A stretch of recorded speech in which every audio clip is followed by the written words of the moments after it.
to My Accent is No Accident podcast. I am your host, Maritza Perez, and we are here today with a very special human being who helps individuals and entrepreneurs get through their struggles and self doubt. His name, Endre Hoffmann. Andre, I will now read your bio to our audience. Endre Hoffmann is the CEO of the Doctor of Self-worth, helping business owners and leaders who experience inner struggle, feeling exhausted, working hard, and plagued by negative thinking, creating rapid psychological transformations. Andre removes the internal conflicts and struggles from their mind to achieve confidence and peace within. He does this via his group program or one-on-one transformations, which reconnects the clients to their authentic leadership and naturally high self-worth. He works with people on 3 continents from various countries, very diverse. As a result, they enjoy emotional freedom and multiply their impact on business and life. While working with Andre, they gain a new self-image and they have a space to tap into their true genius and purpose. Welcome, Andre. It is an honor to have you on my podcast. Thanks very much. We made it, huh? Yes, we made it. We had a couple of technical issues right here, everybody, before we got in. And then my accent got into me. Andre, as I ask everybody in my podcast, the first question is, tell me, what is your accent and why is not an accident? Well, what a question. I was born in Hungary and I've lived overseas for over 20 years. So, yeah, I was struggling with my dad, never feeling good enough, and I was always criticized for things that I did. And eventually I decided I have to leave the country and go as far as I can from my father. And I started working in banking, and I realized maybe Ireland will be the first place where I will move to.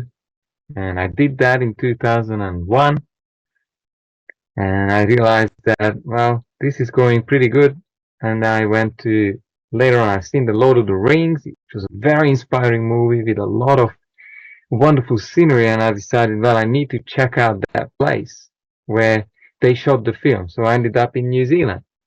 Oh, wow. And I lived there for probably about 6 years, and it was a struggle. My girlfriend left me right after arriving. Probably we've been there for 3 months. I had a lot of self rejection patterns that played out, and eventually I found someone else. And when we came back to Europe, because I'm in Europe now, we decided to have a 3 month holiday, and I was seeking freedom and adventures. And a friend of mine invited me into a business. So we didn't get back on the plane to go back to New Zealand. It was very unexpected. And then basically we stayed in Europe for 4 years. And 2012, it was when we had the second child coming, and I got fearful because my business wasn't going well. At that time, I had a lot of fears of, I have to work hard, not enough time, not enough money. And again, the old pattern kicked in. So I decided to run away. And I had some pressure from the family as well. When they tell me, now you have 2 children, you really now have to settle down. Now, that's the only thing I need to hear to run away. So then came Australia for 10 years. And it was, again, I fell into the old rut of working hard and struggling to keep earning money and trying to make some meaning out of my life, insecurities, a lack of self-confidence, lack of self-worth. It took me about 6 or 7 years to get to the edge, to this abyss where my life was about to collapse. Like the job that I was doing was killing my health. My marriage was failing. My children didn't want to know me because I worked probably 10, 11 hour days at work. And I came home to do a side hustle. And the goal was to use the side hustle to break out of the job. And I ended up working 14, 15 hour days. And I was totally exhausted. I was working at nights to get paid more. And that week, I remember my wife asked me, do you want to just divorce? Because it's not a big difference anyway. When you are here, you're not present or you are sleeping. And that week, I almost had 2 accidents. I was driving trucks to make money. And I knew something had to fundamentally change. I was sad. Sometimes, I was praying for God to show me the way. And the sign didn't come. And eventually I decided to change my life. And that was the last goal that I set at that point. I had, massive financial goals. I really wanted to make a difference, make a lot of money, owning a real estate portfolio, and it didn't work. Eventually, at that point, I had one single goal left to create a psychological breakthrough. My challenges, my trauma with my dad, and eventually in 6 months, I think I was about 7 or 8 out of 10 committed. I spent over $100,000, can you believe, on books, seminars, on different, like Walking on Fire, Tony Robbins, Brian Tracy. Like I've been on these events, weekend events, anything under the sun I could find, and it didn't work. It was just too much and no results. And eventually I said, well, I dedicate the rest of my life to resolve this. And I think that was the point when I got 10 out of 10 committed. And within about 6 months, maybe I was ready for the master to appear. And he was my mentor, my coach.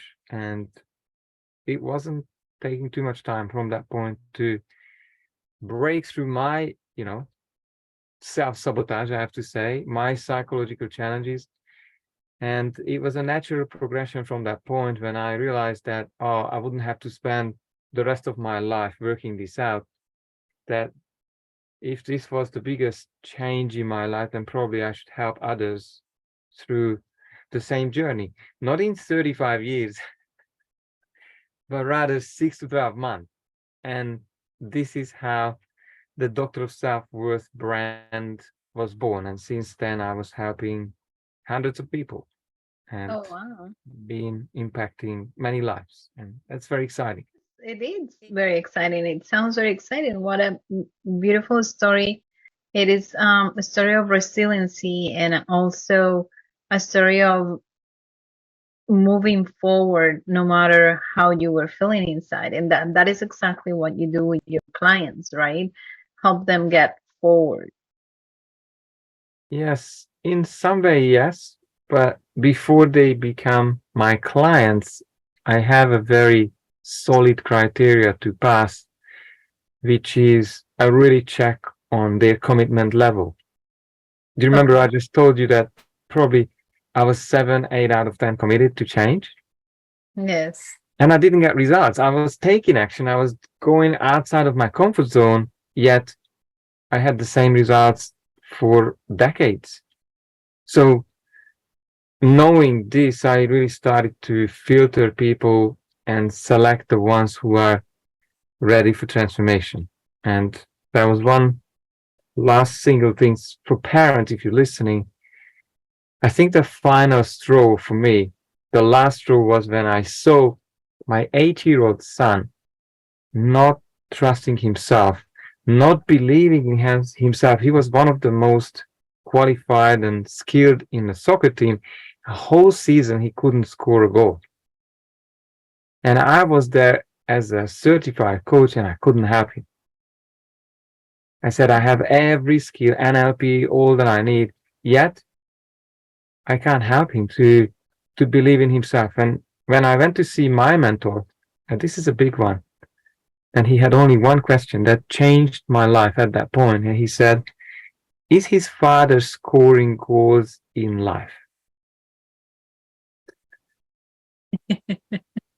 And I just did not want to be there at that point because I didn't score any goals. I had no idea who I am, what I'm about, how can I make a difference, and how would I even earn a living or leave a legacy. Yes. That was me at that point, and my son, the mirror, really opened my eyes up and my mentor to shift gear and, I hate to say, but really make my life meaningful and inspiring for me and maybe for some other people. It is incredible how you just said something very important, and it's the parents' state of mind and the parents' behavior will be mirrored by the children. And we don't realize this in many ways. And you was like, probably that part of like getting the goals and achieving. But in many other occasions, if somebody has depression or if somebody is has behavioral issues, this is going to mirror into our kids. That's why probably, and I take this time to say to our audience, just take the time to look inside yourself and ask for help when needed. So when you did this with your master, um, were you doing some kind of like meditations? How did you get to the point where you are today? It was mainly work with NLP, neuro linguistic programming, but he has access to many various type of emotional healing techniques, let's say. So, and I'm doing a similar work today. And it didn't take a long time. It's got to be specific. See, the problem is with personal development work, it's very generic, especially the $1,000 programs. Then when you're sitting on whole weekends, it's amazing, but it's generic. It's not actually hitting the patterns. It's not tailored to your issues. Mm-hmm. And that was the situation with me. I didn't know. I should have hired someone who would just nail the problem and address the exact self-sabotaging patterns, I call them mind viruses, to free me. And that's what happened. I had Most people have about 3, 5, let's say, bigger limitations or limiting ideas. And when they have been released, we're all creators. Like, what happens is we just break the chain and then attracting, because everything is already created. Like we just have to allow it to come to us, then pushing it away anymore. And then when this whole new space is created, there's quiet in the mind, or at least more encouraging voices. That's the point when the universe starts to respond and co-create with you. It's just, I'm not saying it's becoming effortless, because you still need to show up and show up when it's sometimes uncomfortable, but then it's just meant to happen for you. So I think the hardest was for me probably because I'm a very persistent person. So I said to myself, well, with this currency, I will do when this starts to work. And probably I spent 5 to 10 years in trying to make money. And I failed probably because I'm not cut out for it. It's not my mission. Who knows? But I think if you look at your own challenges and hardships in life, sometimes you really need to back off a bit and look at a point where you might need to do something else or something different because you can't keep failing in one thing for the rest of your life. It's just too much time and money, efforts wasted. And I think this applies as well when you are hiring someone to help you. If Yes. you, and I believe comes down to mindset, if you work with someone and you're paying them money and you are not getting smaller or bigger changes in every session, you're not feeling that you're breaking through some kind of barriers, probably you're wasting your time and money. So, well, be careful. And I'm not here to label anyone on the market, but it's got to work. It's Yes. got to work, and you need to feel different about yourself. And then that's what I make sure that happens to clients of mine, because that means I am doing the work. And the work is changing identity. The work is changing most of the time relationship itself for most of my clients. And when that is reset, everything else is just a reflection. Relationships, business, money, it's all to do with that relationship with the most important person. And that is incredible because you're saying something that is very important and is the best relationship that you will ever have and the longest one in your life is yourself.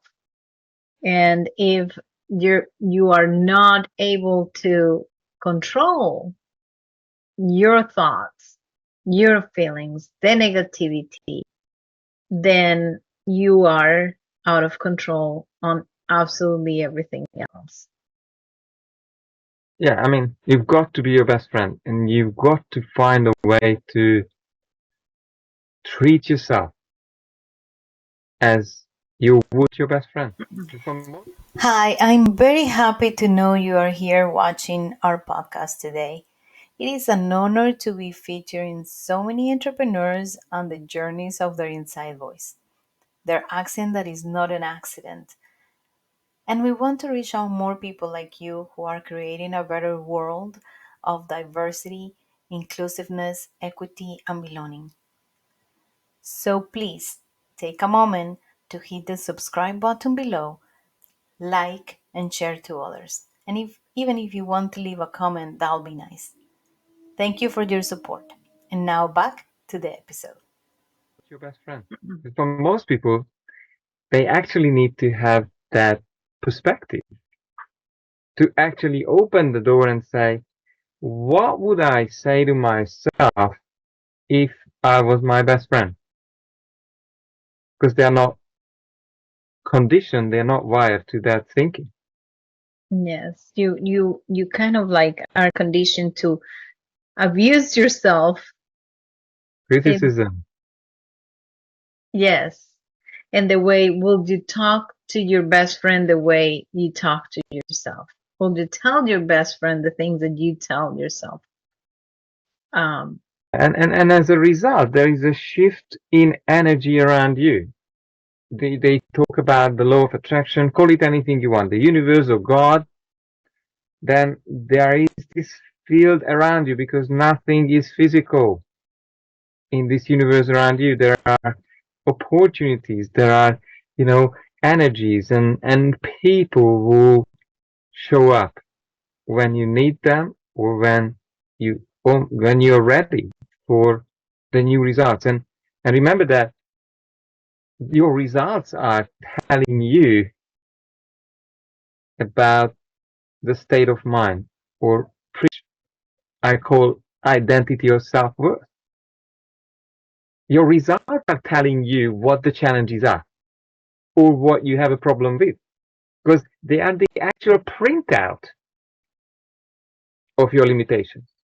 If you're experiencing less than ideal results, like that's exactly what we then or you need to work on, and not really work on, to release, change, override, however you want to call it. Exactly. And then it also tells you that your limitations that you see are, you get to a point where you understand that is not, they're not real. It's something that you're making up, those limitations.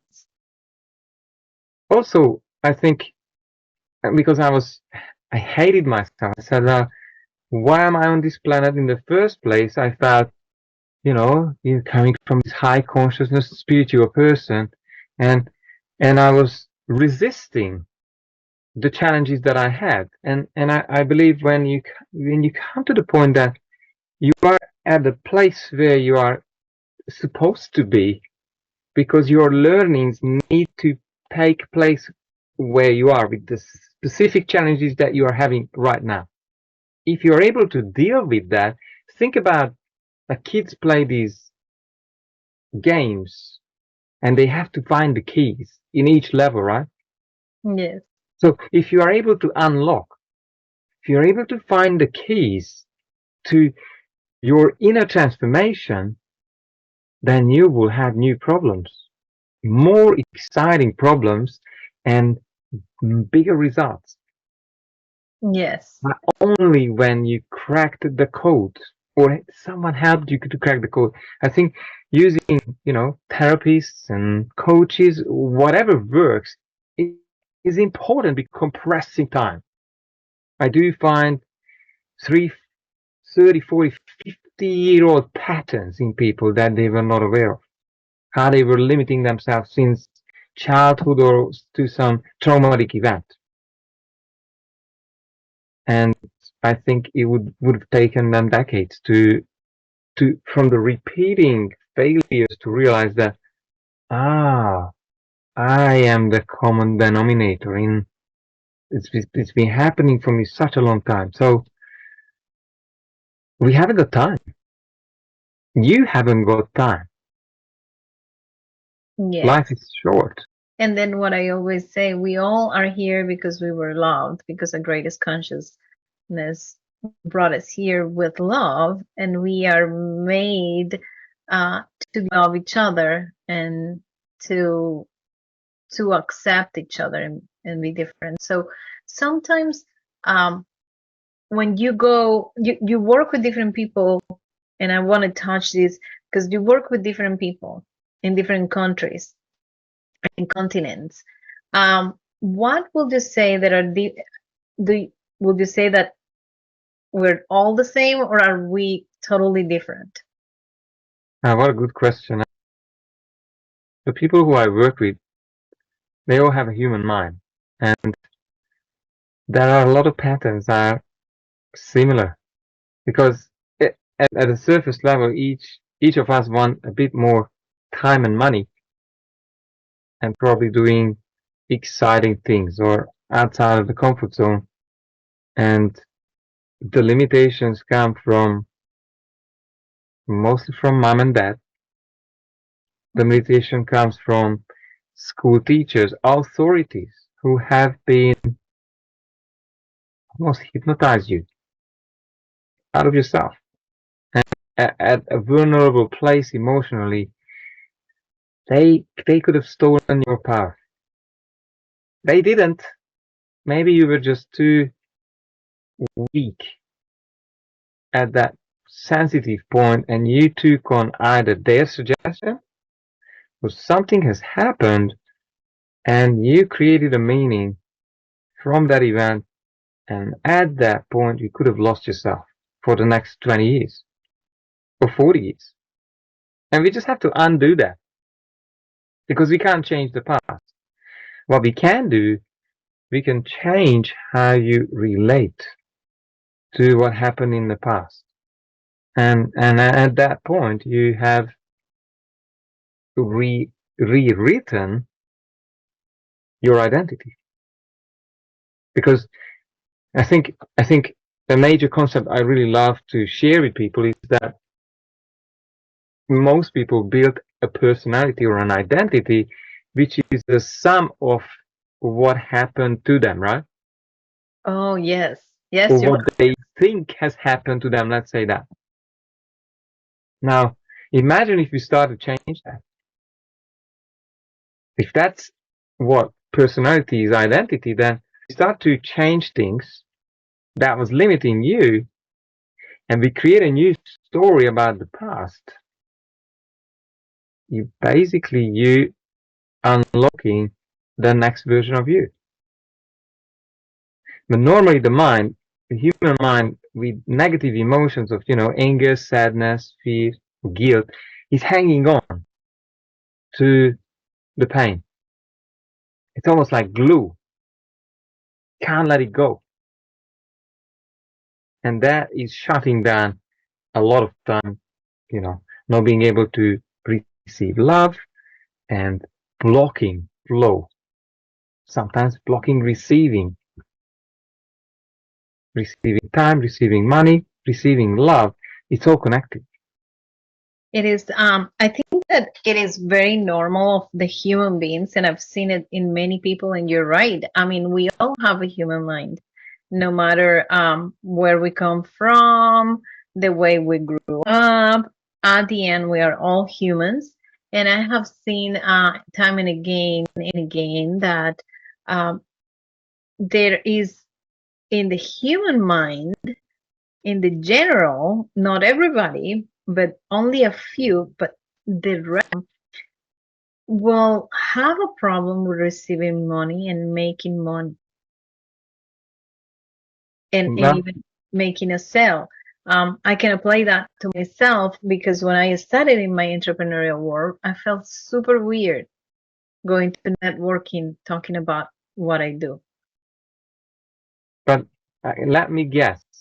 Did you have successful business people, parents, millionaires who are so self-confident about themselves that you would have had a role model? That No, my father was a businessman and was really good, but we were not millionaires. He was really good in business, and Hmm. uh, but I never experienced him selling. I just saw him working. Yeah. See, whatever could have happened, you created the meaning. And let's say if you were put into situations where you could have seen your father creating amazing connections in a few minutes and having deals done, Deals on, yes. can you imagine where would you be today?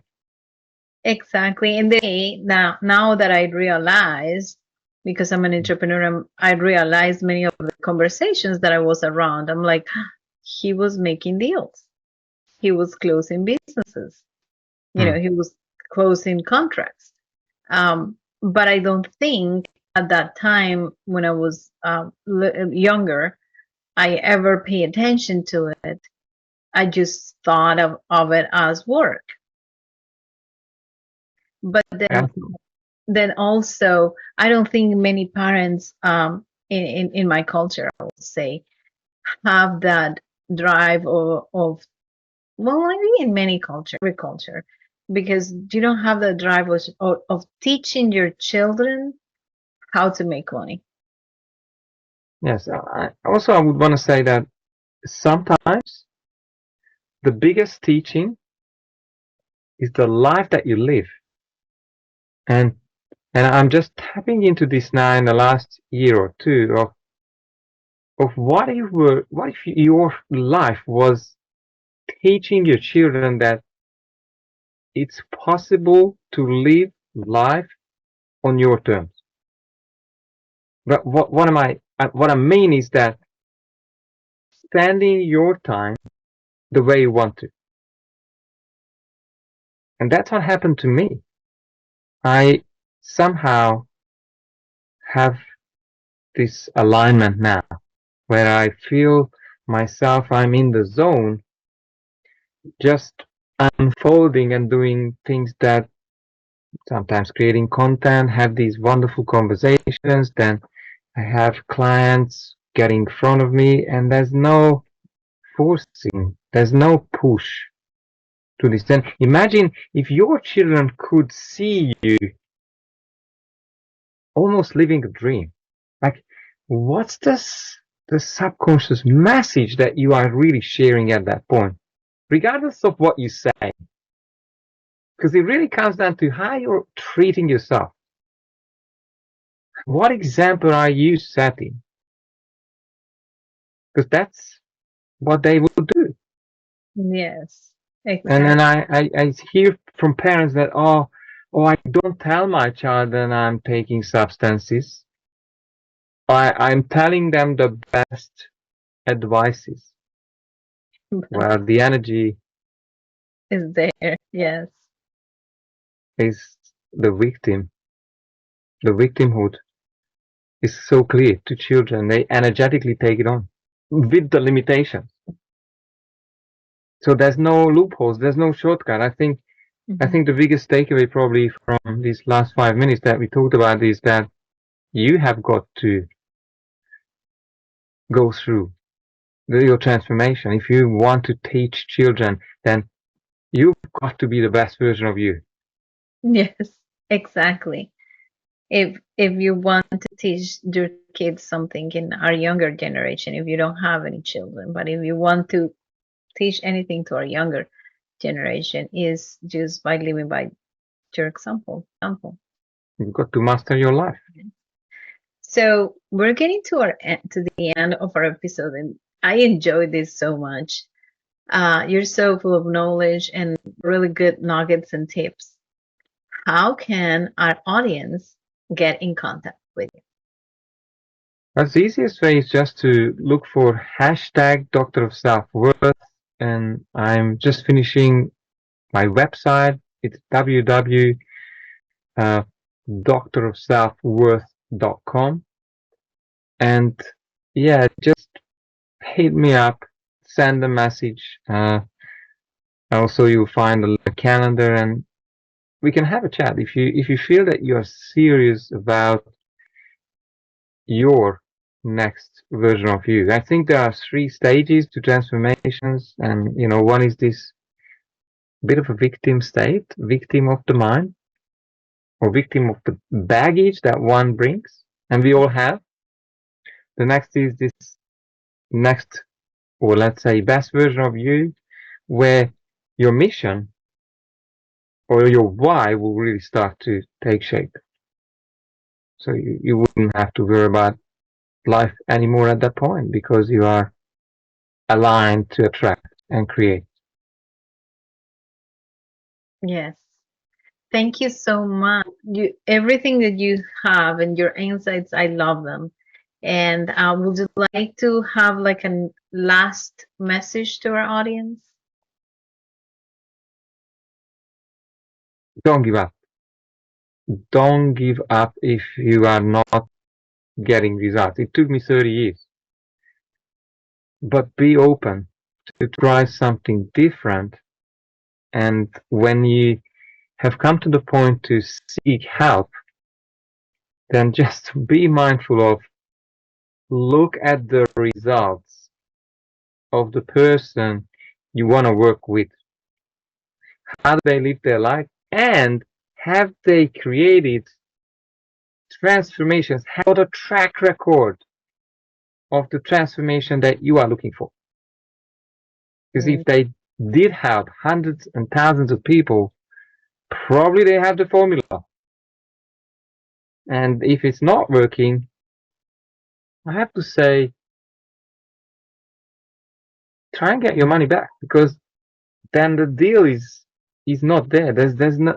I believe in balance of giving and receiving. So I wouldn't mind giving people money back if they did not get their breakthroughs, and then that's very uncomfortable for most of the people on this market. But I believe in one day in the future, there will be so much clarity about who is real, who is getting real results, and who is just, well, charging for the time. And I believe people are looking for certain results, not therapy. yeah. That's my little. I love it. Thank you so much, Andre. And to you who are listening or are viewing us in our YouTube channel, subscribe and share the episode with everybody and in your social media. Remember, you're loved. You are here because the greatest force brought with love, and we are here to love each other. Thank you, and see you next time. Thanks very much. See you later, Maritza Perez. Ciao. Bye. Hi, it's Maritza here. If you like this episode of My Accent is No Accident podcast and would like to listen more like this, subscribe wherever you're listening to it or watching it. Leave us a nice review and share with your friends, family, and network.